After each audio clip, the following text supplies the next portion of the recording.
everybody, Sick this here again to talk to you about what I bought and what I watched today. I'm definitely in a much better mood than I was yesterday. I've gotten over the initial shock of getting that damn jury duty summons. Still a little pissed about it, but in a much better mood. So today I had to go to the bank, and for those of you who've been watching me for a while now, you'll know that obviously means I had to go to the Goodwill next door.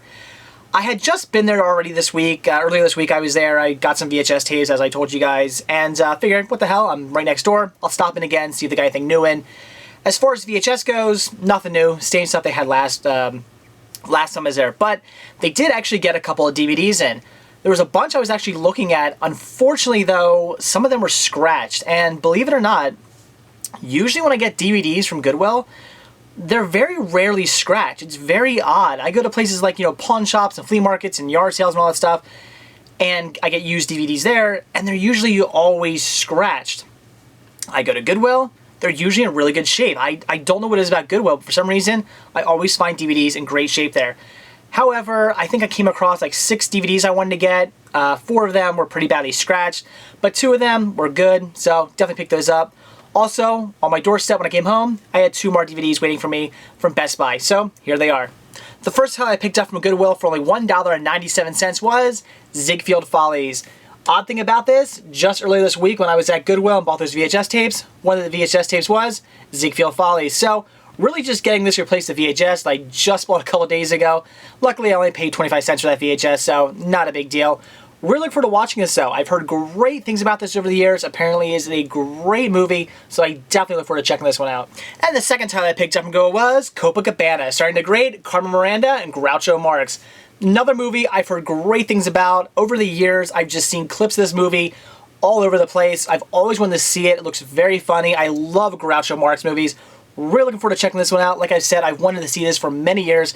Like ever since I first started collecting, I've wanted to see this movie. I've just never come across it for a good price.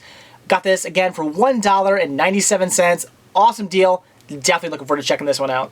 So that's it for the 2 titles I bought at Goodwill, but like I said, when I came home, waiting for me at my doorstep were 2 more titles, both from BestBuy.com. And I gotta give kudos to Best Buy. Usually it takes about 2 weeks for titles to get to me, pretty much when I order them from anywhere. In fact, a lot of times it takes actually longer than 2 weeks, which I work in a mailroom, so I'm well aware that it doesn't take that long for mail to get anywhere. I mean, maybe if you live in the middle of nowhere, it'll take a little bit longer, but 2 weeks or longer is ridiculous. Even going media mail, it should not take that long. So I ordered these titles on Tuesday. It's now Friday. They're already here. I gotta give credit to Best Buy for really quick shipping. I don't know if it's a fluke, because I've ordered from them before. Nothing's ever come this quick. But maybe they've changed something up in their shipping department. Maybe things are running more smoothly now. I don't know, but I'm very happy. These titles have got to me so quickly. That's great. So here they are. The first title I got was MythBusters Collection 7. I love this TV series. I've been a big fan of this show ever since Season 1. One of my all-time favorite TV shows. It's great. Now, I haven't really been watching much of this on TV because I just don't watch much TV anymore. I pretty much wait for things to come out on DVD or Blu-ray, and then I watch them. So the good thing about that is I've only ever seen about 1 or 2 of these episodes, which is awesome because now I really look forward to watching this. Usually when I get collections of MythBusters, I've usually seen all the episodes, but not these. This should be a great watch. Again, love the show. Really looking forward to checking these episodes out. And the second title I got from Best Buy was Dirty Jobs Collection 7. Another show I absolutely love. Been watching this one ever since Season 1 as well. But just like I said with MythBusters, I just don't watch much TV anymore, so I haven't seen many of these episodes, which means I'm looking forward to watching this just as much as the MythBusters collection. Should be a great watch. Again, I absolutely love this series. The shows are great. Mike Rowe here, he's hilarious. I absolutely love him. This I cannot wait to check out.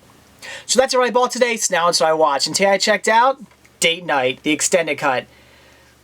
Again, I've been kind of let down. I had heard good things about this movie. Some friends of mine told me it was pretty funny. I saw some good reviews on it. And I think by now I'm starting to learn my lesson. That's just, don't listen to anybody because they're usually always wrong. This movie, extremely mediocre. That's it. It was a mediocre comedy. I wasn't expecting anything above and beyond. I think it was going to be the next, great comedy gem. But I expected something a little bit more than I got from this. It was just very mediocre. There were some laughs, don't get me wrong. There were parts of this movie that I laughed at, certainly, definitely. With Steve Carell and Tina Fey, there's going to be some funny moments. But there was also a lot of jokes that completely fell flat, and I was really upset by that. I mean, again, Steve Carell and Tina Fey together in a movie, that's a great comedy team right there. They're both great in their own rights. You think together, they would make a pretty good movie, but not really. It just fell flat. It wasn't that great. It was very mediocre. So I can't say I didn't like it. I enjoyed the movie. It was decent. I would definitely say check it out. If you like comedies, it's worth seeing. But that being said, it is just mediocre. It's nothing special. You're going to watch it and go, okay, I saw Date Night, and that's it. You probably won't even watch it again. Will I watch this movie ever again? I mean, I would watch it again. I didn't, it's not that I didn't like it. I would watch it again, but do I see myself going into my collection saying, what should I watch tonight? Oh, I'll watch Date Night again. Probably not anytime soon. So, unfortunately, very mediocre. That was definitely a downfall. Some of the funniest moments in it, though, starred Marky Mark. I loved that. It was actually, his moments in the movie were actually pretty funny, which, you would think, again, Steve Carell and Tina Fey together, they should have some great, them together should make, some very funny moments. But the funny moments actually ended up coming from them with Marky Mark, and that was, that was great. I enjoyed those moments, but not what I expected to be the funniest parts of the movie. Also, in one way you can tell this movie was very mediocre is at the end when the credits are rolling, they show outtakes. I didn't laugh at a single one of those outtakes. They really weren't very funny at all. And, and I'm like, that was kind of a letdown too, because I love outtakes. I love when they show outtakes at the end of the movies. Especially in comedies, because they're usually pretty funny, and I usually end up cracking up laughing at the outtakes. None on this one. So, again, would I say see it? Yes. If you like comedies, it's worth checking out. It wasn't a bad movie. I wouldn't, by no means would I say this is a bad movie, but I would definitely say it was mediocre. That's definitely the best way to describe this film. So, again, sure, check it out, give it a rent. I say if you can find it for cheap, pick it up. If you can get this for like $5, yeah, sure, for $5, it's worth buying.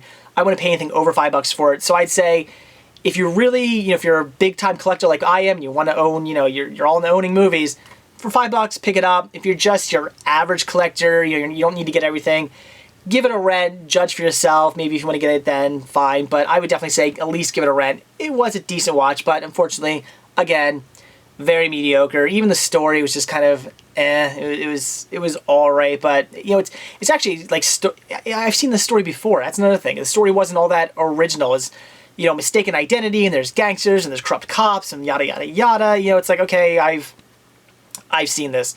So still decent, just again mediocre. I'd say give it a rent. So that's it for what I bought when I watched today. Certainly looking forward to watching the 2 titles I got at Goodwill. Really want to see Ziegfeld Follies. Again, I've heard that's great. I've wanted to see that for many years. Also, Copacabana. I love Groucho Marx, so that I know that's going to be a great movie. MythBusters Collection 7 and Dirty Jobs Collection 7. I love both those shows. I'm really looking forward to checking those out. And watching Date Night, again, mediocre comedy. I'd say give it a rent. If you can find it for $5, maybe pick it up if you're a big-time collector, but definitely at least give it a rent, because it wasn't bad. It just wasn't great. It was mediocre. So that's it. Thanks for watching. Stay tuned to see what I bought and what I watch tomorrow. See ya.